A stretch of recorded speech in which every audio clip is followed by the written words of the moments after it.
हम लोग अष्टम पद में श्रवण किया श्री ब्रज नवयुव द्वंद्व की शरण, अर्थात अनन्य भाव से श्री श्री राधा कृष्ण युगल किशोर के श्री श्री चरण कमल का आश्रय ग्रहण करने को ही शरण कहते हैं।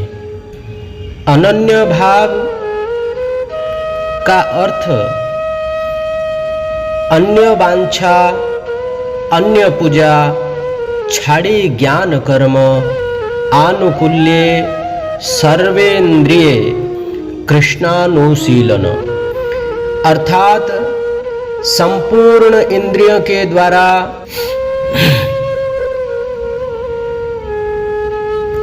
आनुकूल्य भाव से भाव के साथ श्री कृष्ण अनुशीलन का नाम कृष्ण भक्ति है। राधा कृष्ण युगल किशोर भक्ति की उन्नति के कामना के अतिरिक्त अन्य सारी कामनाओं से रहित होकर किसी भी दूसरे देवी अथवा देवताओं के पृथक भाव से स्वतंत्र ईश्वर मानकर उनकी पूजा नहीं करना चाहिए। नहीं करते हुए भगवान श्री राधा कृष्ण युगल किशोर की एक ही निष्ठा के साथ ज्ञान और कर्म इत्यादि का परित्याग करके आनुकूल्य भाव से अपनी संपूर्ण इंद्रियों को द्वारा अपने संपूर्ण इंद्रियों के द्वारा श्री कृष्ण अनुशीलन को उत्तम भक्ति या शुद्ध भक्ति कहते हैं। ऐसा भक्ति करने से भगवान अत्यंत शीघ्र ही प्रसन्न हो जाते हैं। कृष्ण को यदि प्रसन्न करना है तो हमारे भक्ति विनोद ठाकुर जी कहते हैं, राधिकार दासी यदि है अभिमान, शीघ्र ही मिलय तब गोकुल कान। हम श्री राधिका की दासी हूँ, यह अभिमान उत्पन्न होने पर इस अभिमान से जो गाढ़ प्रेम भाव उत्पन्न होगी, उसी गाढ़ प्रेम भाव भक्ति से भगवान गोकुलकान भगवान कृष्ण अत्यंत प्रसन्न हो जाते हैं। इसी का अर्थ श्री ब्रज नवयुव द्वंद्व की शरण, इसका अर्थ यह है। नवम पद में कहा गया है दंभ छोड़कर।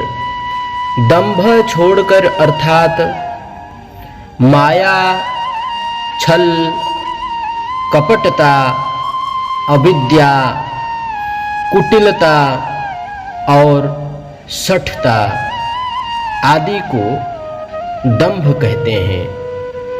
भक्ति के अनुशीलन में इष्ट देव की प्रति वृद्धि के अतिरिक्त मन में किसी प्रकार की दूसरी आशा या कामना का होना ही कपटता है।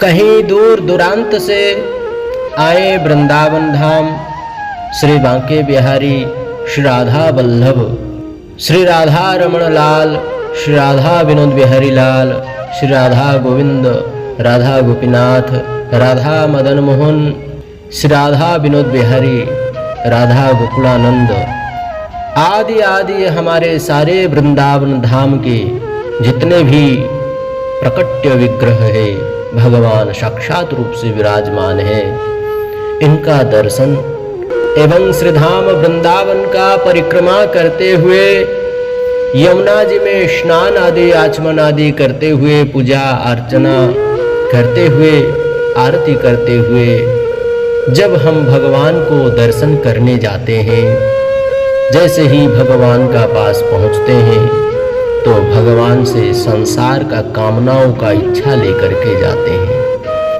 हे प्रभु, मेरा यह काम बना दीजिए, मेरा यह काम बना दीजिए, मेरा यह इच्छा पूर्ण कर दीजिए। इस प्रकार का कामना जो लेकर हम भगवान के पास जाते हैं, ऊपर से भक्ति हुआ और भीतर से कपटता हुआ, इसी का नाम ही कपट है।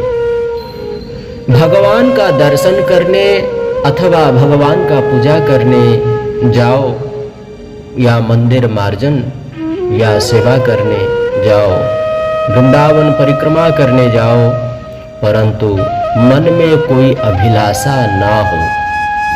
अभिलाषा होने से भगवान प्रसन्न नहीं होते हैं, और अभिलाषा रहित होकर भगवान का सेवा पूजा अर्चन दर्शन आराधना स्तव स्तुति करने से भगवान अत्यंत शीघ्र ही प्रसन्न होते हैं। और भगवान का मंदिर में जाओ नाना प्रकार की कामनाओं को लेकर, तो इसी का नाम है कपटता। भगवान से कुछ भी मत मांगो।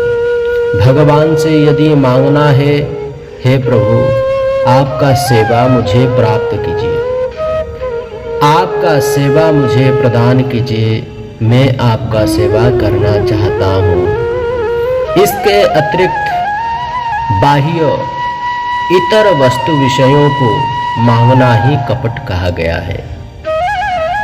भक्ति साधन में कर्म, ज्ञान और योग आदि की प्रधानता होने से अविद्या का भाव रहने पर वही मायाच्छन्नता है, अर्थात वह व्यक्ति माया में अच्छन्न है, आच्छादित है, वशीभूत है माया में। उसे भी शुद्ध भक्ति नहीं कहा गया।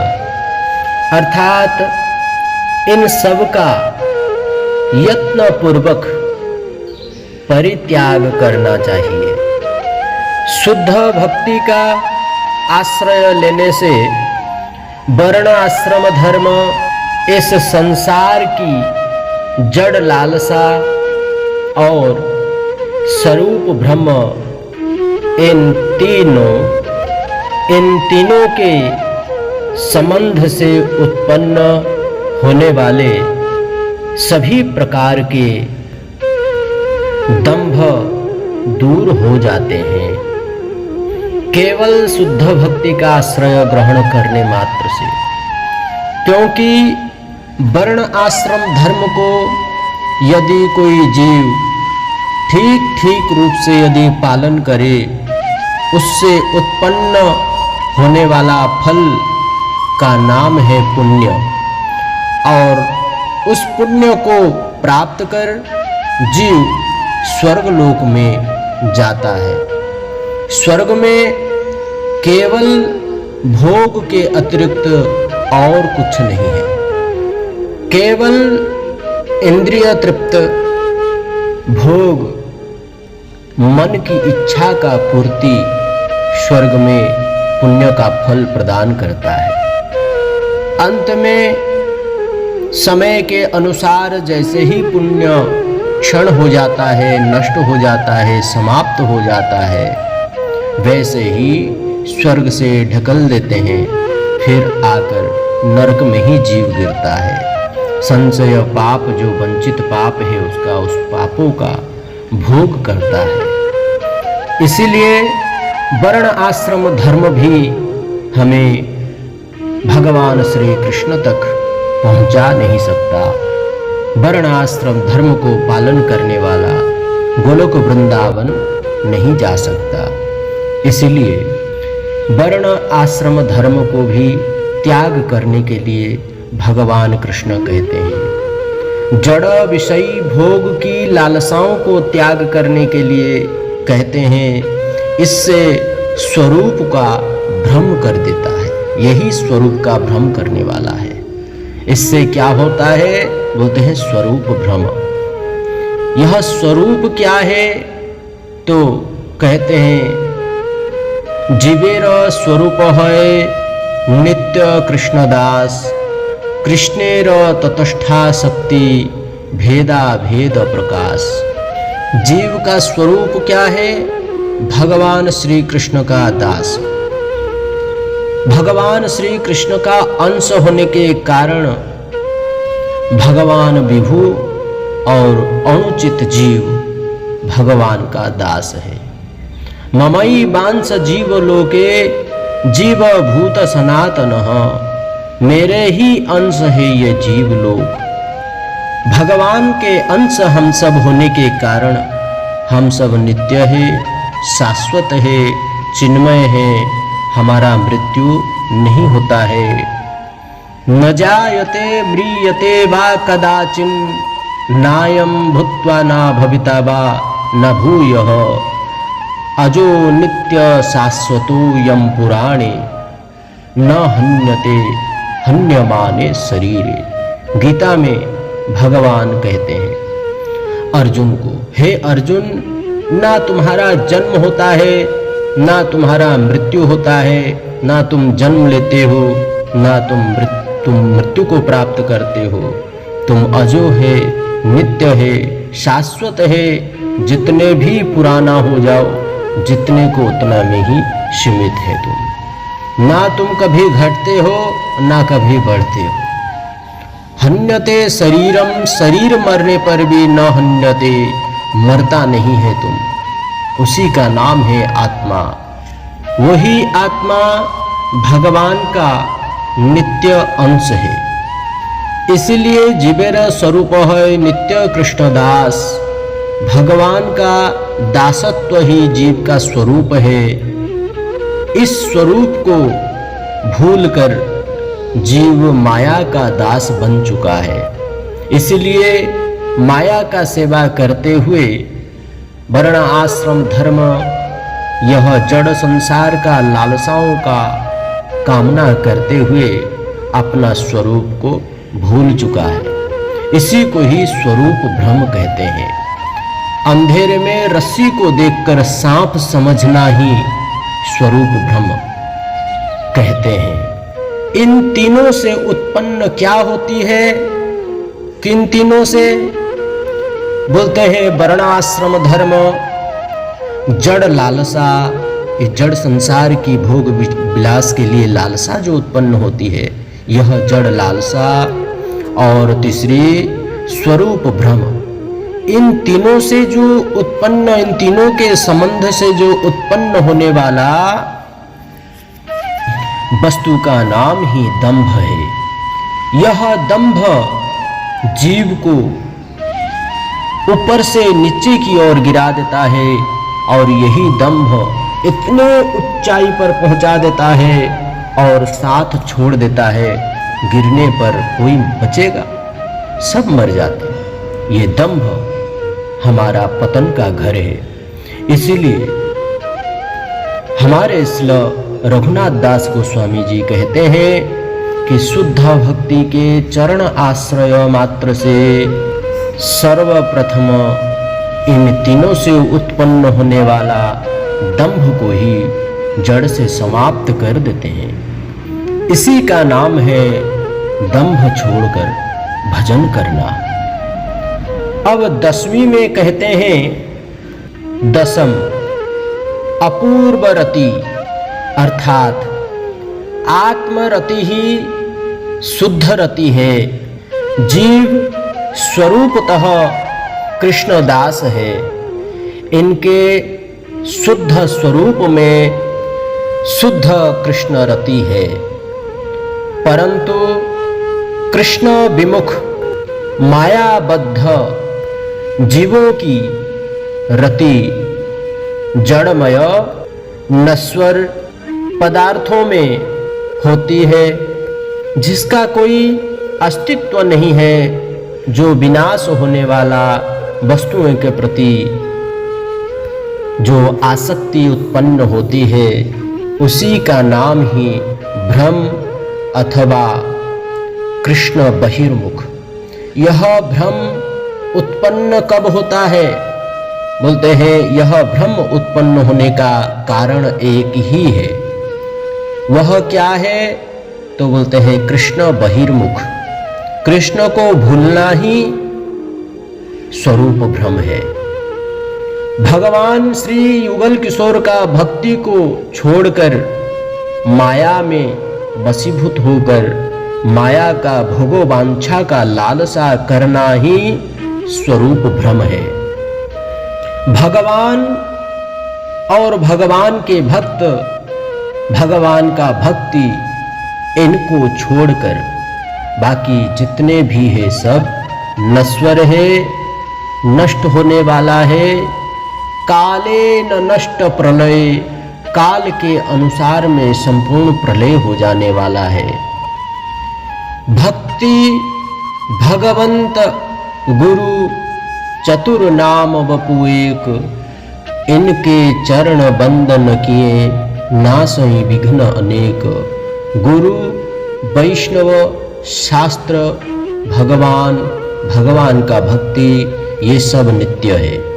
इनका शरण में जो जीव चले जाता है वे भी नित्य हो जाता है। जीव स्वरूपतः नित्य है, परंतु स्वरूप का भूल जाना ही उसका जो जड़ के प्रति आसक्ति है वही अनित्य है। जीव तो नित्य ही है। बहिर्मुख जीव स्वरूप भ्रम होने के कारण यह जड़ संसार के नश्वर पदार्थों में ही उनकी रति होती है। माया बंधन से यह परिवर्तन रति आगंतुक एवं दुखमय होता है। आगंतुक का मतलब क्या है? महादावाग्नि संसार दावा नळलीढ़ लोक त्राणाय कारुण्य घना घनात्वम। इस संसार रूपी दावाग्नि में इस संसार का समस्त लोक जल रहे हैं एवं यह संसार में जो सुख को प्राप्त करने हेतु दिन रात परिश्रम कर रहे हैं, उसका फलस्वरूप अंत दुखमयी है। दुखमयी ही है। संसार दुख जलधौ पतितस्य कामाः क्रोधादि नकर मकरै कवलीकृतस्य दुर्वासना निगडितस्य निराश्रयस्य। यह संसार कभी किसी को आश्रय देने वाला नहीं है, क्योंकि यह संसार भी आश्रयहीन है। काल के अनुसार में संपूर्ण संसार भी प्रलय हो जाती है। इसलिए यह संसार दावाग्नि जैसा है एवं दुखदाई है। दुखदाई अर्थात दुख प्रदान करने वाली ही है। और शुद्ध कृष्ण भक्ति में ही आत्मरति की स्थिति है, अर्थात शुद्ध कृष्ण प्रेम ही आत्मरति है। भगवान श्री कृष्ण राधा कृष्ण युगल किशोर की शुद्ध भक्ति को छोड़कर बाकी जितना है यह संसार की रति, समस्त रति जड़ रति है। राधा कृष्ण, सीताराम, नृसिंहदेव इत्यादि भगवान का छोड़कर, भगवान का शुद्ध भक्ति को छोड़कर बाकी यह संसार का जितना भी रति है सब जड़ रति है। इसलिए श्रील रघुनाथ दास गोस्वामी पाद जी कहते हैं, शुद्ध भक्ति, शुद्ध प्रेम, शुद्ध कृष्ण प्रेम ही आत्मरति है, क्योंकि श्री कृष्ण ही सभी आत्माओं के आत्मा है अभी हमने कहा ममई बांस जीवलोके जीवभूत सनातनः, मेरे ही अंश है यह समस्त जीवात्माएं। जिस प्रकार अखंड अग्नियों में से चिंगारियां निकलती है, वैसे ही भगवान की अंश है हम सब। भगवान की अखंड इंद्रियों से चिंगारियां जो निकलती है, यही चिंगारियां हम सब है, जीवात्मा है। इसलिए ममई बांस जीवलोके, भगवान कहते हैं हे अर्जुन, ममई मेरे ही एव अंश, मेरा ही अंश है जीवात्मा। जीवभूत सनातन, जीवात्मा सनातन है, जिनका कभी पतन नहीं होता है, जो कभी मरते नहीं है, नित्य है, शाश्वत है, सनातन है, चित है। इसीलिए कृष्ण ही सभी आत्माओं के आत्मा है। वृद्धावस्था में वह शुद्ध आत्मरति जितनी ही अधिक रूप में उदित होती है, वह उतने ही अधिक अपूर्व रति होती है। इसलिए कोई कहे बूढ़ा अवस्था में, वृद्ध अवस्था में हम लोग भजन करेंगे, वर्तमान यह संसार का जो जाला है, इन जालाओं से मुक्त होंगे तभी तो भजन करेंगे। परंतु वृद्ध अवस्था में वास्तव में भजन नहीं हो पाता। क्यों?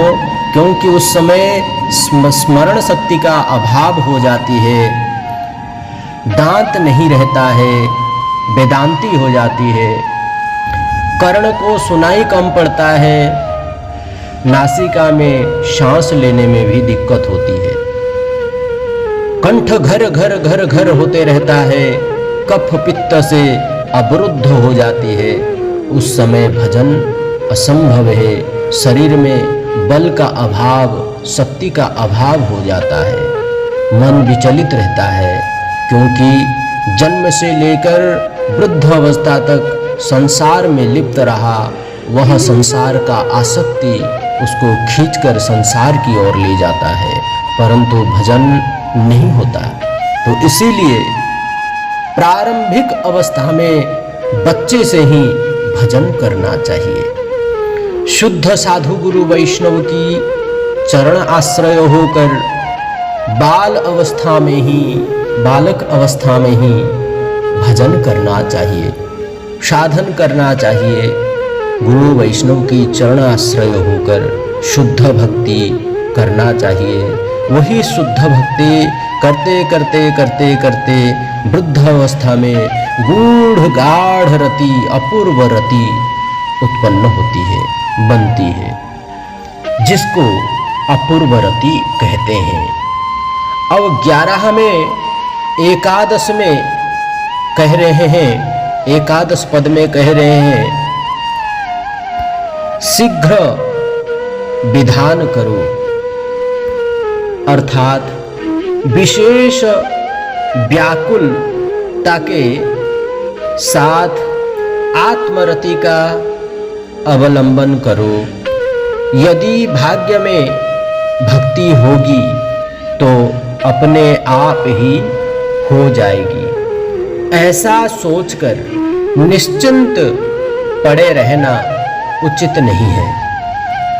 कुछ लोगों का यह भी कहना होती है कि यदि मेरे भाग्य में यदि भक्ति लिखा होगा, भक्ति करना लिखा होगा, भगवत प्राप्ति लिखा होगा, तो अपने आप ही हो जाएगी। यही उनका भ्रम है। बिना खाए तो पेट भी नहीं भरता, बिना सोए तो नींद भी नहीं आता। जब बिना खाए पेट नहीं भरता तो भक्ति बिना किए कैसे भक्ति आ जाएगा। भाग्य के भरोसे बैठना, निश्चिंत हो जाना, यह उचित नहीं है। आत्मबल क्रमशः जितना अधिक प्रकाशित होगा, कर्मों से बना हुआ भाग्य भी उतना ही अधिक परिमाण में क्षीण होता जाएगा, अर्थात नष्ट हो जाएगा और भगवान एवं भक्तों की अवश्य ही कृपा होगी। इसमें तनिक भी संदेह नहीं है। शरीर का बल से अधिक भाग्य का बल होता है और भाग्य से भी अधिक बलवान आत्म को होना चाहिए। यदि आत्म बल है तो आप सब कुछ कर सकते हैं। स्वयं का दुख को भी नाश कर सकते हैं, स्वयं का कष्ट को भी नाश कर सकते हैं, स्वयं भी ज्वलंत दावाग्नि से भी निवृत्त हो सकते हैं। आत्मबल वाले व्यक्ति कभी भी कहीं भी परास्त नहीं होते हैं। आत्मबल होना अत्यंत आवश्यक है। आत्मबल तभी होता है जब भगवान का कथा कीर्तन नाम जप भगवान का सेवा करने से ही आत्मबल प्राप्त होता है, क्योंकि आत्मा का आहार यह दाल चावल रोटी नहीं है। क्योंकि नैनम छिन्दन्ति शस्त्राणि नैनम दहति पावकः न चैनम क्लेदयन्त्यापो न शोषयति मारुतः। यह संसार का अग्नि, जड़ अग्नि आत्मा को स्पर्श नहीं कर सकता, जला नहीं सकता। यह संसार का कोई ऐसा धार तलवार नहीं है, अस्त्र शस्त्र नहीं है जो आत्मा को काट सकता है। नैनम छिन्दन्ति शस्त्राणि नैनम दहति पावकः। कोई ऐसा अग्नि नहीं है जो आत्मा को जला सकता है। न चैनम क्लेदयन्त्यापो, आपः मतलब जल। ऐसा कोई संसार में जल नहीं है जो आत्मा को भिगो सकता है। न शोषयति मारुतः, संसार में ऐसा कोई वायु नहीं जो आत्मा को सुखा सकता है, स्पर्श ही नहीं कर सकता। आत्मा इतना छोटा है। जब ये सब स्पर्श नहीं कर सकते हैं, संसार का खाद्य पदार्थ आत्मा को क्या स्पर्श करेगा। इसलिए ये अन्न जल आत्मा का आहार नहीं, बल्कि ममई बांस जीवलोके जीवभूत सनातन। भगवान स्वयं अर्जुन को कहते हैं, मेरे अंश होने के चलते आत्मा नित्य शाश्वत है। आत्मा का आहार भगवान का सेवा, भगवान का कथा, भगवान का कीर्तन, भगवान का नाम, साधु संग, यही जीवात्मा का आहार है। तब कथामृतम तप्त जीवनम कविभिरीडितम कल्मषापहम श्रवण मंगलम श्रीमदाततम भुवे गृह्णन्ति ते भूरिदा जनाः। आत्मा का आहार तो हरि कथा है, कीर्तन है, नाम प्रभु का जप करना और भगवान का सेवा, साधु गुरु वैष्णव का सेवा, धाम वास। इससे आत्मा का बल बढ़ता है।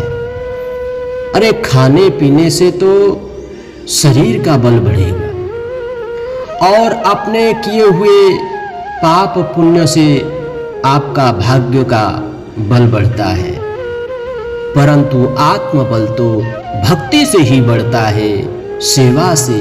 कथा कीर्तन नवदा भक्ति श्रवणम कीर्तनम विष्णु स्मरणम अर्चनम बंदनम पूजनम सक्ष आत्म निवेदनम आदि नवदा भक्ति से ही आत्मबल बढ़ता है। तार मध्य सर्वश्रेष्ठ नाम संकीर्तन, भगवान का नाम का जप, नाम का कीर्तन, ये इससे आत्मबल बढ़ता है। और यह आत्मबल जितने अधिक होगी, जितने अधिक प्रकाश होगा, हमारे कर्मों में बना हुआ, हमने जो कर्म किया है उन कर्मों से जो बना हुआ भाग्य भी अधिक परिमाण में क्षण होते जाएगा। और भगवान एवं भगवान की भक्तों की अवश्य ही कृपा होगी, इसमें तनिक भी संदेह नहीं है। इस उपदेश का तात्पर्य यह है कि जब तक शुद्ध साधु, गुरु, वैष्णव, भक्त संगों के प्रभाव से कर्म वासना क्षीण नहीं हो जाती, कर्म वासना नष्ट नहीं हो जाती, तब तक श्रद्धा उत्पन्न नहीं होती। और जब तक दृढ़ विश्वास रूपी श्रद्धा उत्पन्न नहीं होती, तब तक हरि कथा तथा सदुपदेश श्रवण एवं ग्रहण की योग्य भी अर्थात योग्यता भी नहीं होती। चाहे कितने भी बांट करके पिला दो तो भी उसे वो हजम नहीं कर सकता, वे उसे ग्रहण नहीं कर सकता। सौभाग्यवशतः पारमार्थिक श्रद्धा उत्पन्न होने पर सर्वप्रथम दीक्षा गुरु के शरणागत होकर श्री युगल मंत्र ग्रहण करो। जब तक सौभाग्य उदय नहीं होता, सौभाग्य बस परमार्थिक श्रद्धा अत्यंत आवश्यक है। जब तक परमार्थिक श्रद्धा उत्पन्न नहीं होती है, तब तक दीक्षा ग्रहण नहीं करना चाहिए। और उस समय यदि दीक्षा ग्रहण कर लिया, भेड़ चाल है, सब कर रहे हैं हम भी कर लेंगे, परंतु मंत्र को धारण नहीं कर पाएगा। कुछ दिन श्रद्धा पूर्वक तो जप करेगा, अनेक गायत्री करेगा, परंतु कुछ समय के बाद सब कुछ भूल जाएगा। इसीलिए साधु, गुरु, वैष्णव की चरणाश्रय होकर हरि कथा कीर्तन श्रवण करते हुए, कीर्तन करते हुए, नाम जप करते हुए, साधु गुरु वैष्णव का सेवा करते हुए, भगवान का सेवा करते हुए, मंदिर मार्जन आदि करते हुए, करते करते बहुत दिन के बाद जब सौभाग्यवश परमार्थिक श्रद्धा उत्पन्न होता है, उस श्रद्धा के साथ सद्गुरु वैष्णव के चरण आश्रय होकर गुरुदेव के शरणागत होकर श्री युगल मंत्र ग्रहण करो। मंत्र लेकर दीक्षा गुरु और शिक्षा गुरुओं की आत्मरति द्वारा पूजा करो। गुरुदेव को मुनि समझकर केवल सम्मान देकर ही संतुष्ट ना हो, अपितु अपना परम हितैषी प्राण बंधु समझकर प्रीतिपूर्वक सेवा शुश्रूषा भी करो। भक्त तीन प्रकार की होती हैं, भक्त तीन प्रकार के होते हैं, कनिष्ठ, मध्यम और उत्तम। इन त्रिविध वैष्णवों का यथा योग्य सम्मान और प्रीतिपूर्वक सेवा सत्कार करना चाहिए। साथ ही श्री गुरु प्रदत्त मंत्र और हरिनाम में अनुराग भी रखना चाहिए। गुरुदेव से जो प्राप्त दीक्षा मंत्र है, उन दीक्षा मंत्र को त्रिसंध्या, तीनों संध्या में ठीक ठीक पूर्वक अनेक मंत्रों को जप करना चाहिए और हरिनाम को भी ठीक ठीक रूप से अनुराग पूर्वक जप करना चाहिए। हरे कृष्ण कृष्ण कृष्ण हरे हरे, हरे राम राम राम हरे हरे। इस प्रकार अनुराग पूर्वक नित्य निरंतर जप करना चाहिए।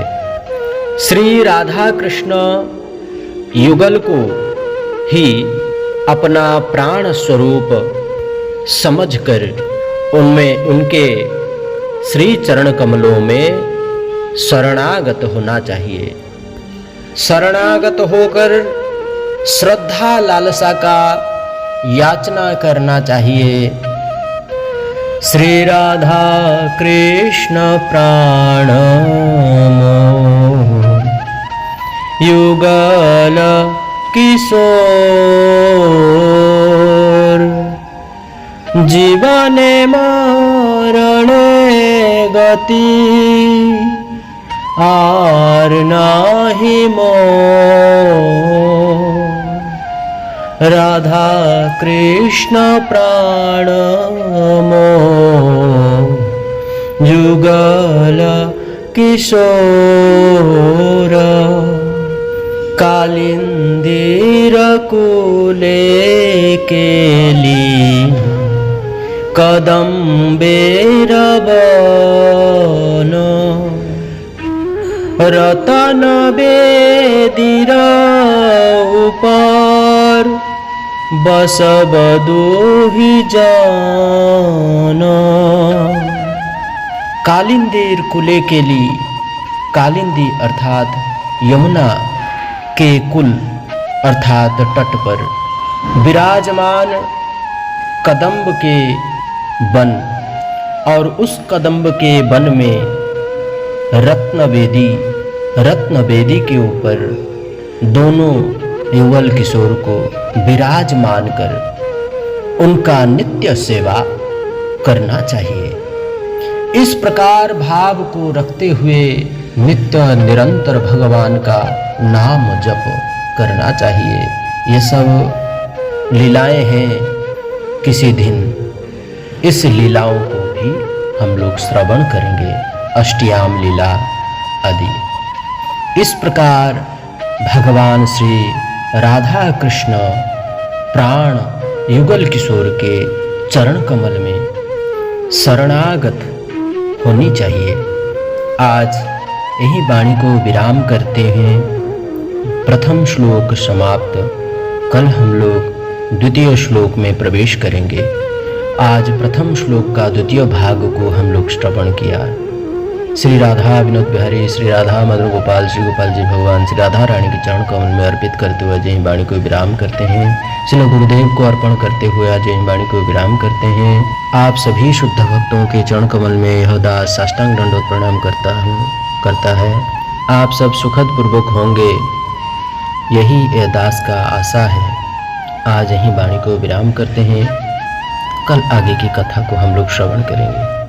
हरे कृष्ण, दंडवत प्रणाम, राधे श्याम। श्री वृंदावन धाम की जय, युगल किशोर की जय, यमुना महारानी की जय, ब्रजरज की जय, श्री राधा विनोद बिहारी, श्री राधा मदन गोपाल लाल की जय, श्री राधा माधव की जय। गौर प्रेमानंदे हरि हरि बोल। जय जय श्री राधे श्याम।